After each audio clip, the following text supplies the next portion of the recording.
Hi, my name is Katie Fisher, and today I will be informing you about the history, psychology, and technology of serial killers over the years. People that are most known and most popular to others are Ted Bundy, John Wayne Gacy, Jack the Ripper, and Jeffrey Dahmer. Learning about these people helps investigators know that there's more to these killings than what just happens. I chose this topic today to help people understand the difference between how their brains work compared to the quote unquote normal brain. Serial killers have allowed researchers to learn advancements in forensics and psychology. Learning about the mental aspect of serial killers creates better evaluation on these people. In 2012, Dictionary.com defines a serial killer as, quote, a person who commits a series of murders, unquote. Serial killers have been around for centuries. However, the term serial killer is relatively new.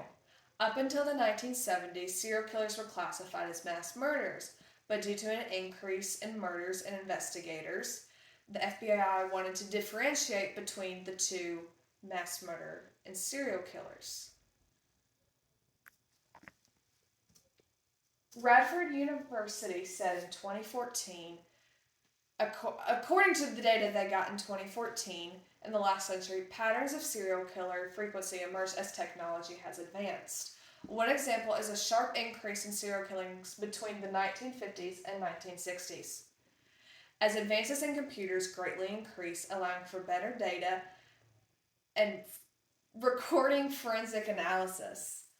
It is also noted that frequency in serial killers are less during times of war. However, this could just be a cause of mass casualties that the wars created and serial killers taking and committing these murders to their advantage.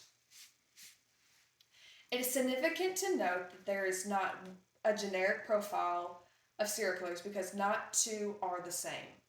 Most common among serial killers is the tendency of psychopathic personality disorder.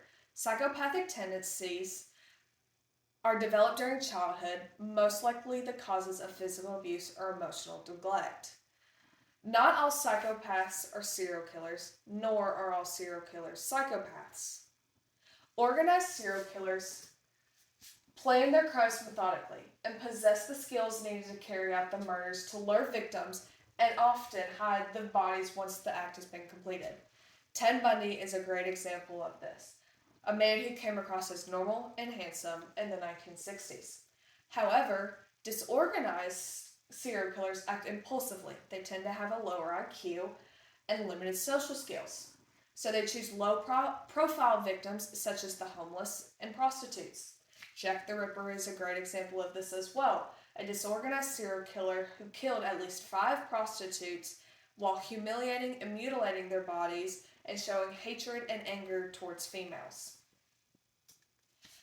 Ted Bundy bit several of his victims, so investigators photographed them along with the crime scene compiling evidence. When authorities believed that Bundy was connected to these crimes, they issued a court order for a dental impression of Ted Bundy.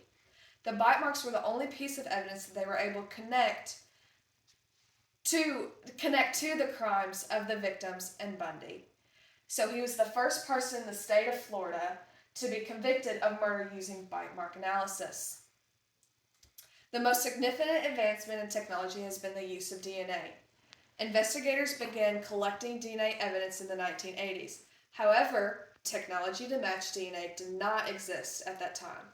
As technology has advanced, prosecutors are able to prosecute murders decades after crime scenes have been committed.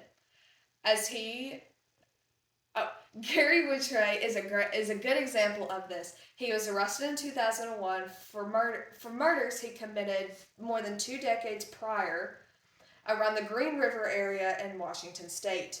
In 1987, police collected saliva and hair samples from Ridgway, but they had no way of connecting him through the semen they found in the victims.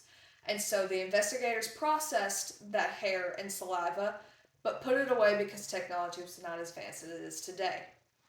Ridgway remained the main suspect once technology had finally advanced and was able to process and compare evidence. They analyzed the data collected 24 years prior, which led to his arrest in 2001. For decades, researchers have tried to use as much knowledge to figure out how and why people are classified as serial killers. With this knowledge, it has allowed them to learn more about forensics and psychology, and has learned about the mentality that goes through the serial killer's brain. Every brain is different. I hope this has taught you something differently and show that there is a difference between a quote unquote normal brain and the way a serial killer brain acts. Thank you.